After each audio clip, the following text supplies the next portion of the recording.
Apapun yang saya katakan tidak memprestasikan diri saya, tapi hanya untuk kepentingan debat. Pidato akan saya mulai dalam 3, 2, 1. Dua kesalahan pihak pemerintah dalam hal ini adalah: satu, bagaimana pihak pemerintah bisa menjamin bahwa setelah adanya tes ini, maka para kandidat politik yang terpilih itu adalah yang terbaik. Sejatinya, kemampuan seorang itu tidak bisa diukur dengan tes saja. Tes berkendara untuk mendapatkan surat izin mengemudi itu memang ada, tapi pada akhirnya tetap ada kasus kecelakaan, bukan? Hal ini membuktikan bahwa tes itu tidak bisa menjamin hal itu. Bahkan di negara Jepang sekalipun, itu tuh tetap ada angka kecelakaan, padahal rangkaian tes itu sudah seketat itu.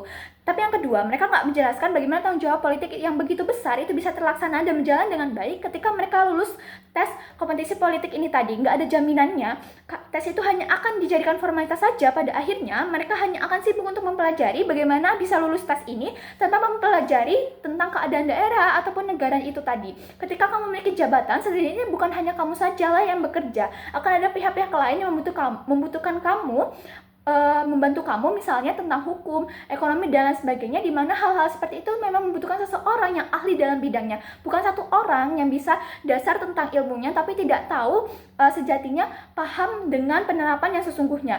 Tapi yang selanjutnya, satu, ketika mereka mengatakan bahwa dengan diberlakukannya hal ini itu dapat membangun ulang transparansi. Tapi menurut saya ini tidak benar, karena bagaimana bisa transparansi itu hadir ketika orang-orang yang memegang rangkaian tes politik ini tadi adalah orang-orang yang berpolitik juga. Masyarakat tentu hanya akan beranggapan bahwa ini hanya formalitas saja pada akhirnya, karena yang menentukan adalah orang-orang yang politik dengan kepentingan yang sama itu tadi. Tapi yang kedua, ketika mereka mengatakan bahwa ini akan mengembalikan kepercayaan demokrasi. Tapi menurut saya ini tidak seperti itu, karena pada dasarnya prinsip dari demokrasi adalah kebebasan untuk dipilih dan memilih. Artinya mereka seharusnya bebas untuk mencalonkan diri dan tidak dibatasi dengan tes politik ini tadi. Bagaimana kepercayaan demokrasi itu akan terwujud sedangkan prinsip dari demokrasi itu sendiri itu telah dilanggar?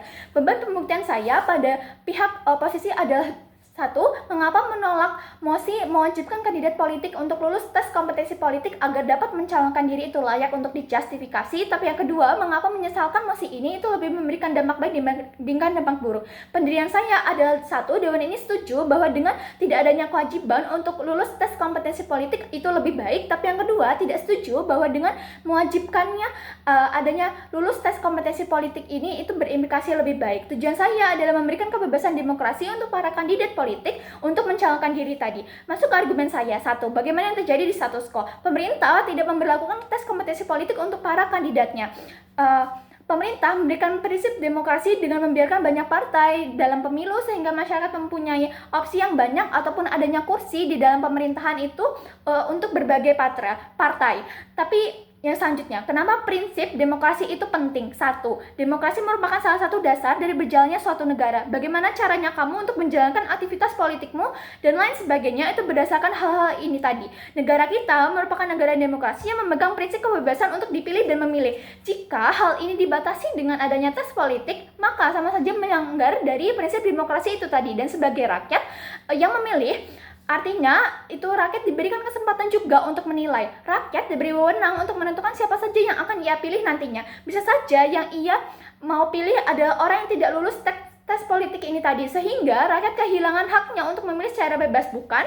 Tapi yang kedua, kenapa kebebasan pilihan kandidat politik untuk masyarakat itu lebih penting dibandingkan parameter tes kompetisi politik adalah: A, kemampuan seseorang untuk berpolitik itu tidak bisa diukur dengan kemampuan ia menjawab soal. Politik adalah soal bagaimana kamu bisa menjalankan amanah dari rakyatmu, bagaimana kamu bisa menyelesaikan tugas-tugas dan tanggung jawabmu secara baik dan benar, bukan tentang seberapa banyak soal yang bisa kamu jawab dengan benar. Karena politik itu sejatinya adalah ilmu yang kompleks. Hal-hal seperti empati, pola pikir yang terpakai saat melayani rakyatmu itu tidak bisa diukur dengan soal. Memang ada soal-soal empati ataupun soal logika cara berpikir, tapi saat kamu menjawab soal itu sejatinya bukanlah jawaban kamu yang sesungguhnya, karena kamu terblok pikirannya dengan aku harus menjawab dengan sebaik-baiknya supaya aku bisa lulus dan mencalonkan diri. Pemikiran seperti inilah yang akan timbul jika adanya tes kompetensi politik ini tadi. Mereka hanya berfokus pada apapun caranya aku harus lulus, bukan bagaimana penerapannya jika di masyarakat jika aku itu terpilih. Tidak ada jaminan apa yang ia tulis itu akan terlaksana,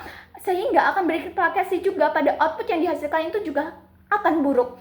Tapi mengapa kebebasan untuk kebebasan untuk dipilih itu lebih penting ialah karena itu adalah bagian dari demokrasi dan rakyat adalah pihak yang paling layak di sini untuk menentukan siapa yang terpilih. Berbeda jika tes kompetensi politik ini terjadi, maka subjektivitas itu akan ada karena yang memegang wewenang dalam tes ini adalah orang-orang yang berpolitik, sedangkan rakyat adalah pihak yang netral. Dan kembali lagi bahwa hakmu untuk mencalonkan diri itu tidak boleh dibatasi dengan apapun, sekalipun itu adalah tes kompetensi politik ini tadi. Tapi masuk ke argumen kedua saya, kenapa hal ini layak untuk dijustifikasi adalah satu, saat ini tuh sudah ada tes-tes sebelum kamu terjun di pemerintahan.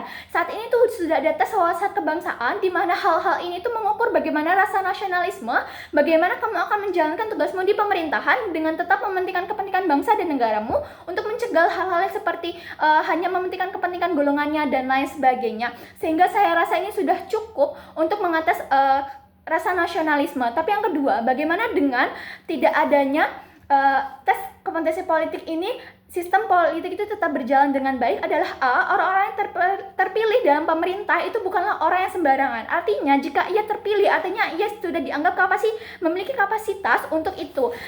Tim pro beranggapan seolah orang-orang yang telah masuk politik itu bukanlah orang-orang yang memang ada kapasitas untuk itu. Padahal tidak sedikit orang-orang yang masuk di dalam politik itu adalah orang-orang yang cendekiawan. Bahkan presiden ketiga kita saja merupakan B.J. Habibie merupakan seorang profesor dan beliau memberikan implikasi yang baik begitu besar pada negaranya saat ia menjabat. Hal-hal seperti inilah yang membuktikan bahwa tidak perlu adanya tes kompetensi politik untuk menguji mereka.